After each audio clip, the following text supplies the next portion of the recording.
जय हिंद। आज नए टॉपिक के साथ मैथ के ट्रेन के क्वेश्चन हमको आते हैं, रेलगाड़ी इसे कहते हैं हम लोग। उसमें हमने कुछ फार्मूले बोर्ड पर नोट कर रखे हैं, उनको समझ लीजिए आप लोग। चाल बराबर दूरी बटे समय होता है, दूरी बराबर चाल इंटू समय होता है, समय बराबर दूरी बटे चाल होता है।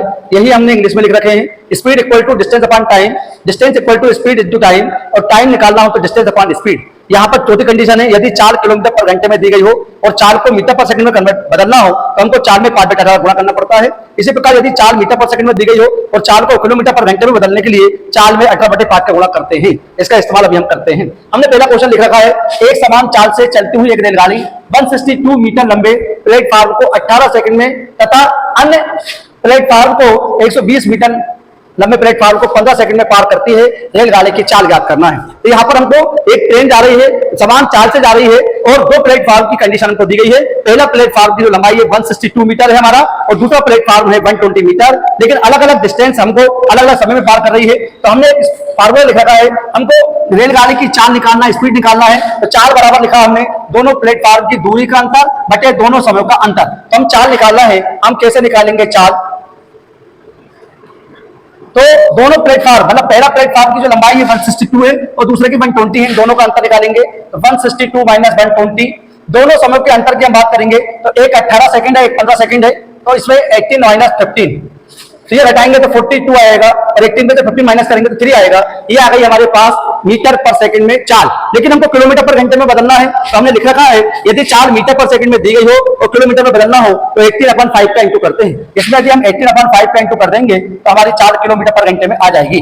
तो 3 से काट देंगे, 3 1 जा 3, 3 4 जा 12, इनका गुणा कर लेंगे 14 इंटू 18, 18 चुक्को 72 हजराई 7, 18 का मतलब 7 25, 252 में हमको 5 का डिवाइड करना है। तो 252 डिवाइड 5, 5 जा 25, यहाँ उसे बचेगा उतारेंगे 2। अब 2 में डिवाइड नहीं होता तो यहाँ पे लगाते 0, यहाँ लगाएंगे 0, फिर यहाँ लगाएंगे पॉइंट। 5 4 जा 20 होता है, यहाँ जाएगा, ये 4 लिखना पड़ेगा हमको। ये आंसर आएगा हमारे पास, आंसर आएगा 50.4 किलोमीटर पर आवर। ये आपका आंसर हो जाएगा 15.4 किलोमीटर पर आवर। ये आपका आंसर हुआ, ये समझ आ गया होगा। अगला क्वेश्चन की बात करूंगा आपसे। 800 मीटर लंबी एक रेलगाड़ी 78 किलोमीटर प्रति घंटे की चाल से चल रही है। वह एक सुरंग को 1 मिनट में, समय दिया हमको 1 मिनट में पार करती है। तो सुरंग की लंबाई हमको ज्ञात करना है, मतलब लंबाई मतलब मीटर में ज्ञात करना है। सुरंग की लंबाई कितनी है? हमको एक रेलगाड़ी है, उसकी लंबाई हमको 800 मीटर दी है। हमने कहा है कि जब भी कोई रेलगाड़ी किसी सुरंग को, किसी प्लेटफॉर्म को, किसी पुल को पार करती है तो पुल की लंबाई या सुरंग की लंबाई गाड़ी की लंबाई को ऐड कर दिया जाता है। तो यहाँ पर हमको सुरंग की लंबाई नहीं दी है, तो हमने माना कि सुरंग की लंबाई x है, माना कि सुरंग की लंबाई हम मानेंगे x मीटर है।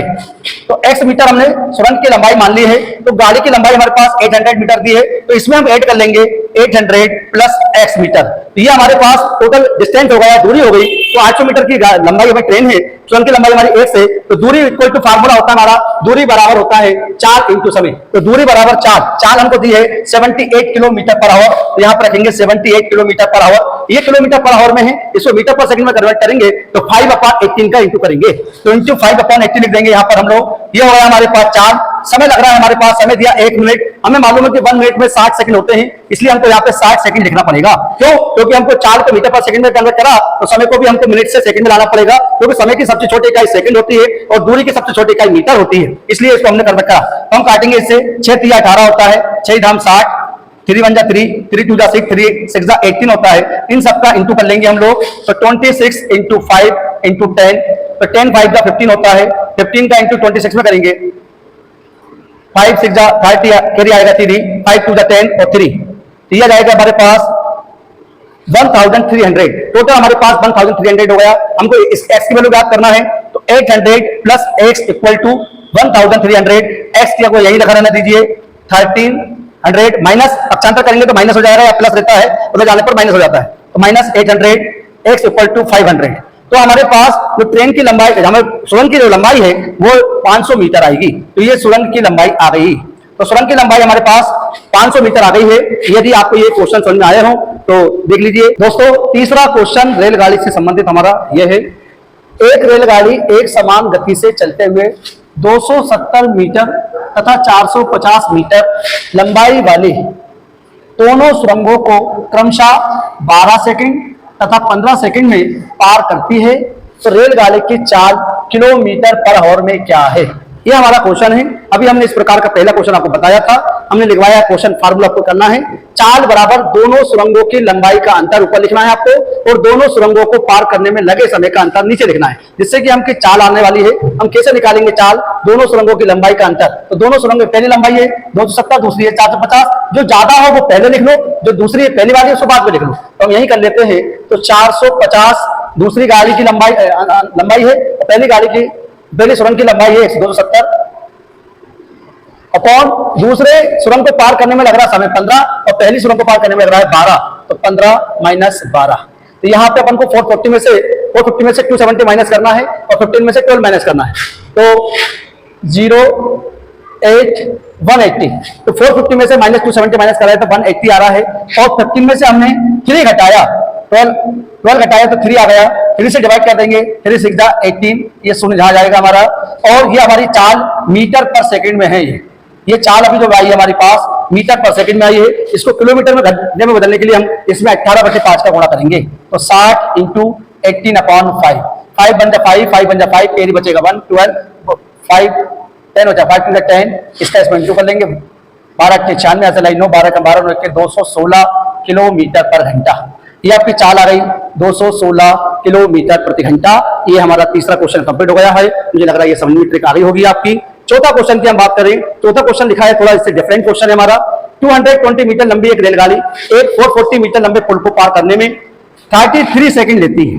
लंबाई है, ट्रेन की लंबाई 220 और रेलगाड़ी 440 मीटर लंबे पुल को पार करने में 33 सेकंड ले रही है। अगला हमारा एक 350 मीटर लंबे 350 मीटर लंबे प्लेटफॉर्म को पार करने में कितना समय लेगी? इस बार हम समय ज्ञात करेंगे। पिछले क्वेश्चन में हमने चाल मतलब स्पीड निकाली, इस बार हम टाइम ज्ञात करेंगे। तो हम कैसे ज्ञात करेंगे? हमें मालूम है कि जब वो रेलगाड़ी की किसी की रेलगाड़ी की लंबाई किसी पुल को या प्लेटफॉर्म पार करती है तो उसकी लंबाई को हम जोड़ देते हैं। तो यहाँ पे हम देख रहे हैं तो रेलगाड़ी की जो लंबाई है वो हमारे पास दी है 220 मीटर और 440 मीटर लंबा हमारा एक पुल है। उस पुल को पार करते हैं तो पुल की लंबाई इसमें ऐड कर देंगे हम लोग। तो पुल की लंबाई जो हमारे पास दी है, पुल की लंबाई हमको दी है 440 मीटर, ये जोड़ देंगे तो हो जाएगा हमारे पास 660 मीटर। ये दोनों को हमने ऐड कर दिया है। रेलगाड़ी की लंबाई और पुल की लंबाई को जोड़ दिया जाता है। कुल लंबाई हमारे पास 600। लंबाई को हम दूरी कहते हैं, इंग्लिश में डिस्टेंस कहते हैं। ये हमारे पास लंबाई हो गई, हमारे पास दूरी हो गई है और इसको 33 सेकंड में पार कर रही है। 33 सेकंड। अब मैं आपको शॉर्टकट बता रहा हूं तो 33 सेकंड मतलब 660 मीटर चलने में एक गाड़ी 33 सेकंड का समय लेती है। 33 सेकंड का समय लेती है।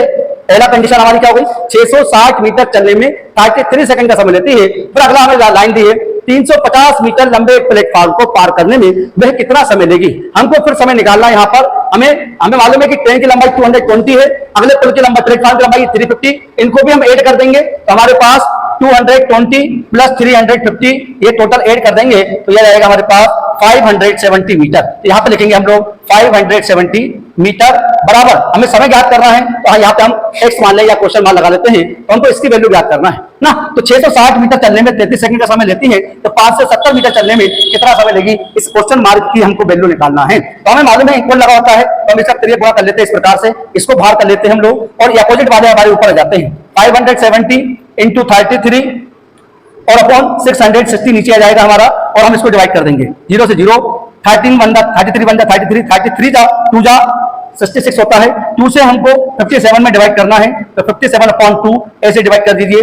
2 2 जा 4 18 7 2 8 जा 80 16 बचेगा 1, यहाँ पे पॉइंट है 0 2 5 जा 10। ये हमारे पास कुछ नहीं बचेगा। ये आ गया हमारे पास आंसर। हमारे पास जो आंसर आया है वो आया है 28.5 सेकेंड। ये आपके पास जो आंसर आएगा वो 28.5 सेकंड में वह इस दूरी को कवर कर लेगी। मुझे लग रहा है ये 4 क्वेश्चन मैंने आपको बताए हैं आज ट्रेन के, ये आपको सभी को समझ में आया होंगे। मिलते हैं अगली क्लास में। जय Hind. I feel like I go through hell, damn. Wasting time on your dreams instead of mine. Yeah, about to turn this franchise around on a dime, man.